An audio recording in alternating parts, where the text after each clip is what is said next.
Bonjour Jean Lassalle. Bonjour. Pour me parler de votre Panthéon, vous m'avez donné rendez-vous devant le vrai Panthéon. Pourquoi? Parce que c'est le Panthéon. Parce que c'était le Panthéon déjà il y a quelques siècles. Parce qu'il a été le Panthéon à peine. Parce que c'est le lieu de reconnaissance des grands hommes et La patrie des grands reconnaissante. hommes. La patrie reconnaissante. Alors, moi ce qui m'intéresse, c'est votre Panthéon à vous, Jean Lassalle. Il y a le vrai, mais il y a aussi votre Panthéon plus personnel. Qui le peuple, ce Panthéon personnel? C'est des hommes et des femmes, peu de femmes d'ailleurs, qui ont, par leur rayonnement intérieur, Ouais. mais aussi extérieur, par le destin qu'ils ont accompagné, qu'ils se sont donnés, dont ils étaient porteurs, donné un élément supplémentaire au grand pays de dimension universaliste. C'est les autres qui l'ont dit de nous, dont je peux le redire, qu'est la France. Et alors vous, dans votre histoire, votre itinéraire personnel, d'homme politique, mais aussi d'homme tout court, c'est qui les gens, les hommes, les femmes qui font partie de votre Panthéon à vous, Jean Lassalle? Alors si vous le voulez, je vais vous donner mes trois Ouais. officiels. Et avant, j'aurais ajouté un nom qui pure m'intérieur. C'est celui de mon père, François Lassalle, berger de père en fils, à Lourdes-Ichères dans les Pyrénées, qui est le seul homme dont je peux dire à mon âge et à ce jour, qui est le seul que j'ai véritablement admiré en ce bas monde. Alors je reviens maintenant. Non, moi ça m'intéresse un peu. Qu'est-ce que vous admiriez en lui? D'abord, son éternel sourire. Il n'y avait pas de problème avec lui. Et j'aimais sa manière de nous rassurer. Quand je suis né, j'étais l'aîné de la fratrie. Nous avons été 4. Il a cessé pendant 15 ans ce métier de berger qui ressemble tant à celui des marins, des allées de retour. Il était dans les hauts pâturages à 2500 mètres d'altitude, dans lequel ils avaient décidé de me concevoir avec maman. Et comme il disait, on n'avait même pas eu le temps de rentrer dans la cabane. Petite cabane de berger, c'était sur territoire espagnol. Il m'a dit, nous étions heureux de te faire là parce que l'Aragon est une terre exceptionnelle, de lumière, de soleil, de passion, de musique, de danse divine et d'absolu. Voilà. J'y suis revenu tout au long de ma jeunesse. J'y ai appris l'espagnol parce que les bergers espagnols avaient fait comme lui, donc j'avais mes copains. Et puis ensuite, il anticipait toujours. C'était un enfant anxieux, très sensible. Je me demande comment j'ai pu réussir un enfant aussi intelligent. Tu voudrais que je te réponde à des questions auxquelles je n'ai pas trouvé réponse encore à ce jour. Et là maintenant, tu ne m'en poses, je ne savais même pas qu'elles existaient. Il n'a jamais levé la main sur moi, ce que je n'ai pas su faire sur mon fils aîné. J'ai lui mis une taloche un jour, elle m'a échappé. Et je me suis dit, ton père ne l'aurait pas fait. Et puis, il nous a laissé à mes sœurs, mon frère et moi, quelques petits témoignages.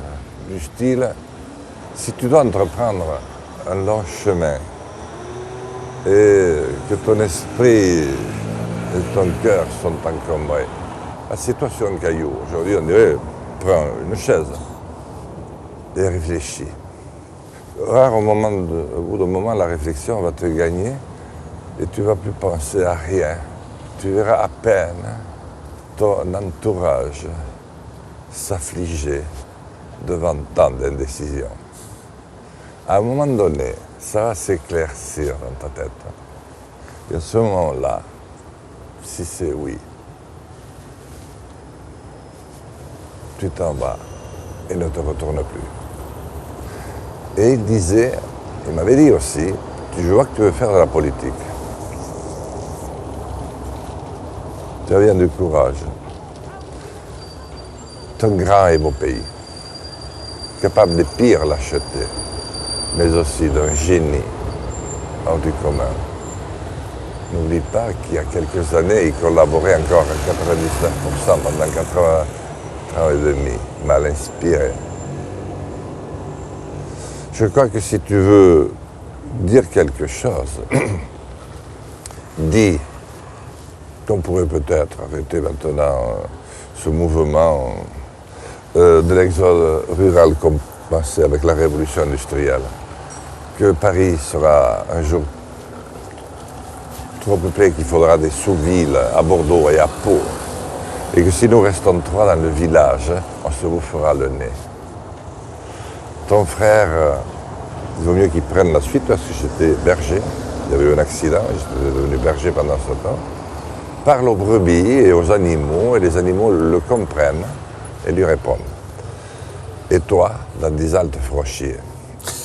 Trouve-toi un métier qui parle aux hommes. Et fais très attention à l'argent. N'accepte jamais monsieur qui vient de te porter une somme dont tu ne saurais pas très bien à quoi elle est rattachée. Parce qu'il te retrouvera et ce ne sera pas le jour qui t'arrangera le plus. N'avance jamais plus que tu ne peux reculer. Voilà. Papa, c'est fini. Beaucoup de valeur, en tout cas, si je vous écoute bien. Et vous disiez, il y a trois individus, peut-être des célébrités, qui font partie aussi de votre panthéon personnel, vous alliez les citer. Je voudrais mettre Madame Aubrac. Lucie Aubrac, la résistante. Oui, Lucie, parce que d'abord, je suis de ceux qui considèrent que le temps change. Il y a une évolution parfois malheureuse, mais d'autres fois heureuse de notre temps. C'est que nous nous rendons compte qu'un tel monument connu dans le monde entier mérite un peu plus de femmes. Dont Lucie Aubrac. Dans Lucie Aubrac, parce que sa vie est toute de résistance faite. L'hiver de foi son mari, qui malheureusement a le destin que vous connaissez. Elle entreprendra ensuite de longs combats, notamment pour la promotion des femmes, mais dans un esprit dont on a un peu perdu le sens aujourd'hui, c'est-à-dire celui du cœur et de la raison, avec un acharnement et une bienveillance sans limite. Le deuxième, c'est encore une femme. Puisque je veux rééquilibrer, il faut commencer. C'est Barbara, la chanteuse. Elle a un destin hors du commun. Son papa était juif, sa maman aussi. Elle connaît les atrocités que tout le monde sait.